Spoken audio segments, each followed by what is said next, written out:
basically limited by the fact that air transport is severely curtailed gawa ng pagsara ng airspace. Kahit na po hindi nyo hingin yung pasensya namin, hindi po kami rito ang problema. Now we go to Senator Rodante Marcoleta. Salamat po, Mr. Chair.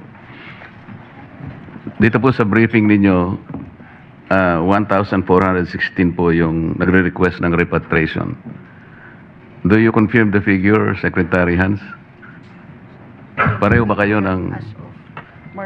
Yes po, we confirm the figure and it is a live count, Mr. Senator, meaning it could increase any given time. Yes po. And of course, it could important. also, it's OFW count lang po yun, sorry Mr. Senator. OFW count po yun, meaning hindi po kasali dyan yung non-OFWs seeking repatriation.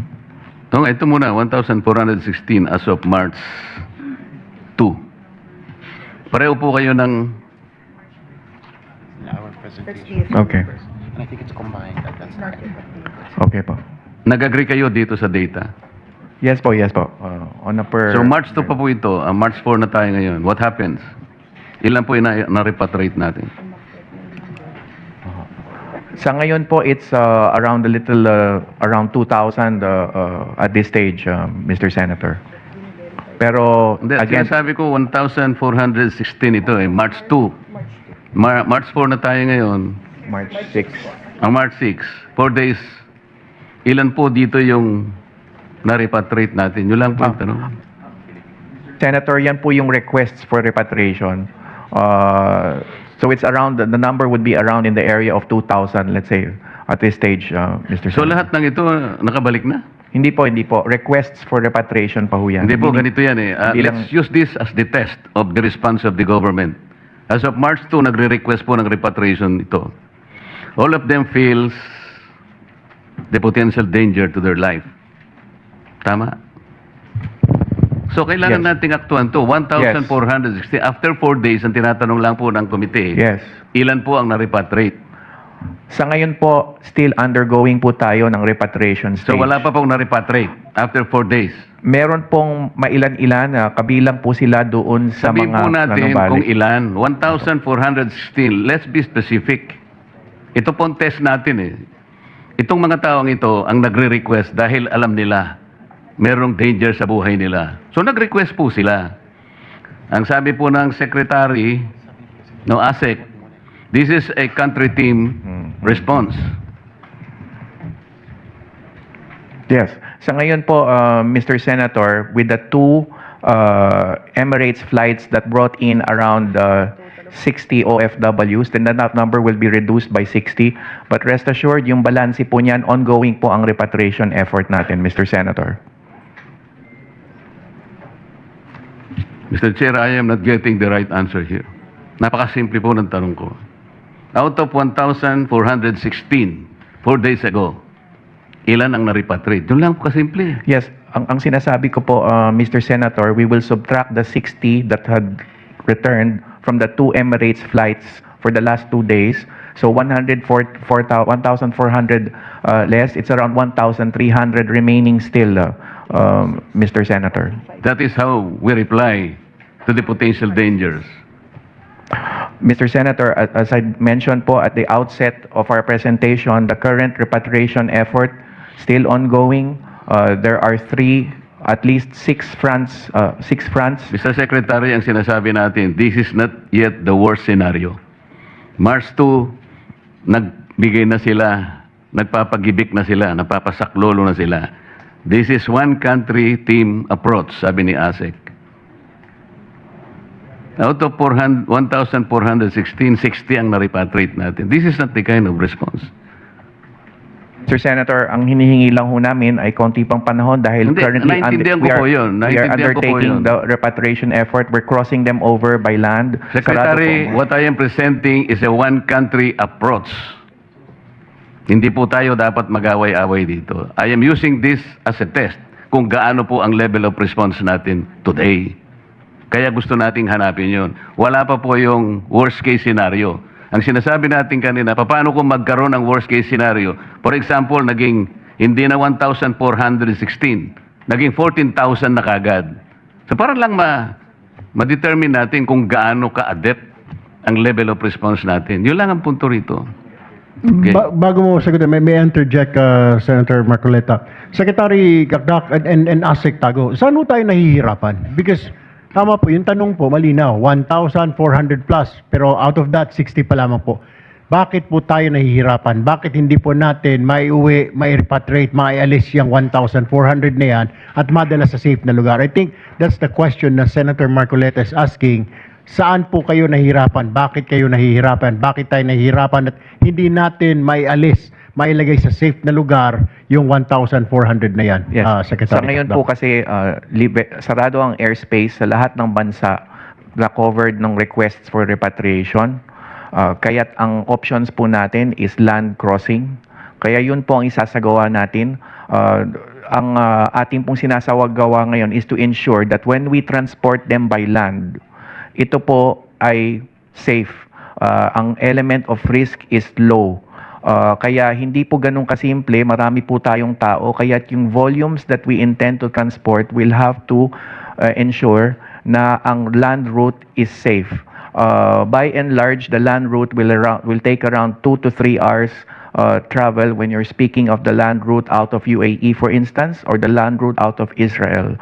But we are imploring the patience of the honorable senators because this is currently being worked out. And once we hit our stride in terms of the land crossings, then we will facilitate the volumes that are necessary to be repatriated. Pero yun po ang main difficulty, Mr. Chair. We are basically limited by the fact that air transport is severely curtailed gawa ng pagsara ng airspace. Kahit na po hindi nyo hingin yung pasensya namin, hindi po kami rito ang problema. Ang response natin, the level of response is only 4%.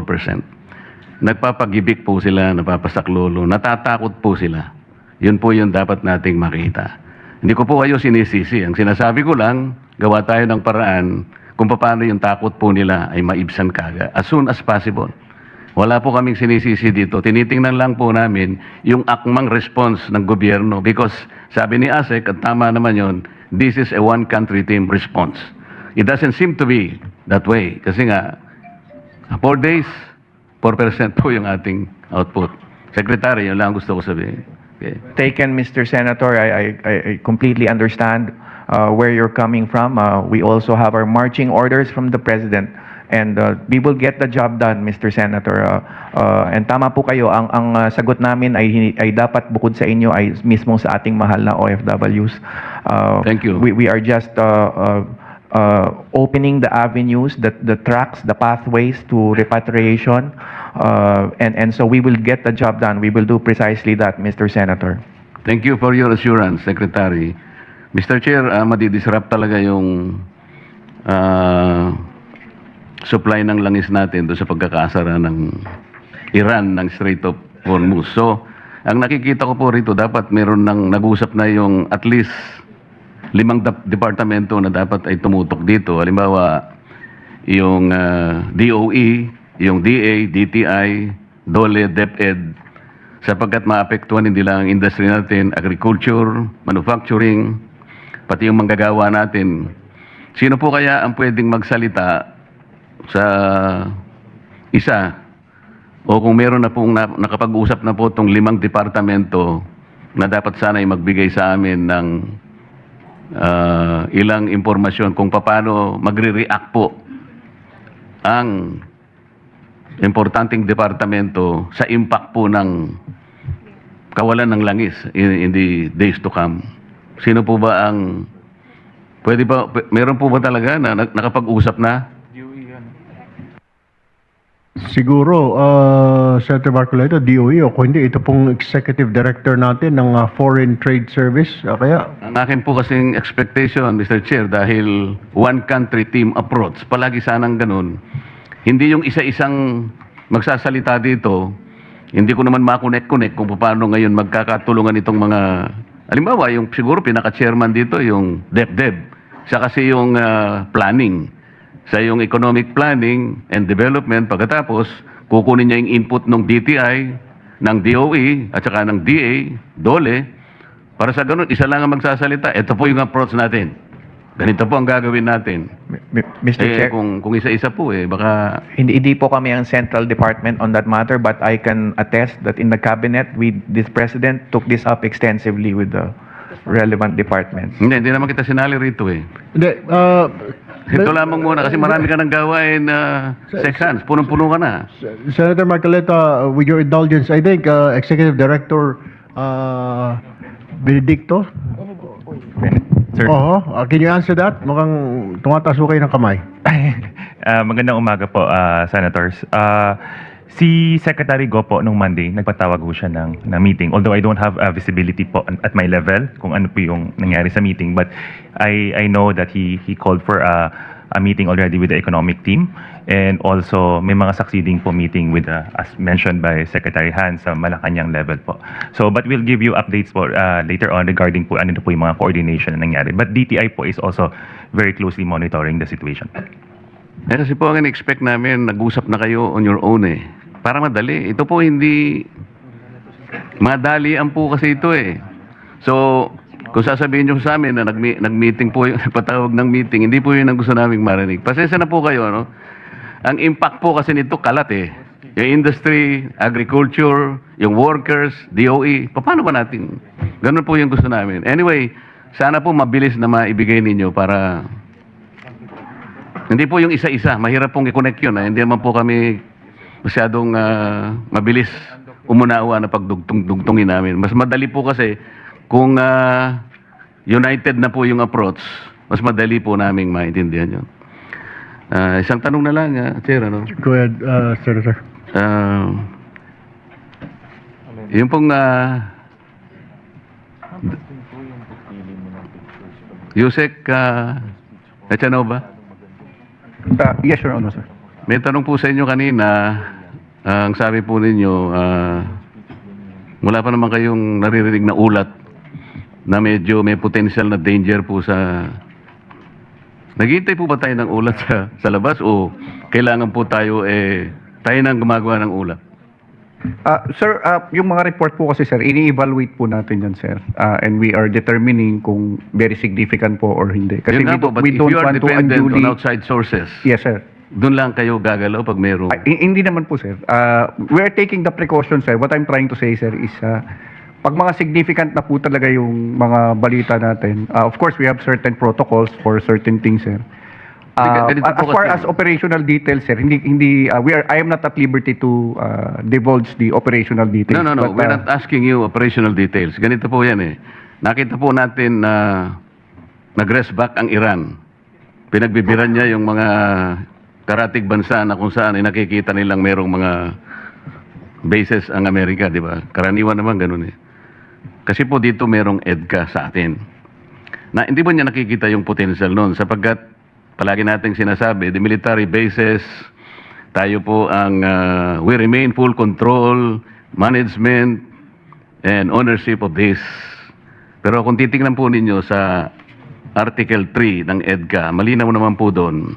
More specifically, under paragraphs 3 and 4, doon po sinasabi natin that the parties agree that the Philippines shall make agreed locations available to the United States forces. In paragraph 4, sinasabi, the Philippines hereby grants the United States operational control of these agreed locations.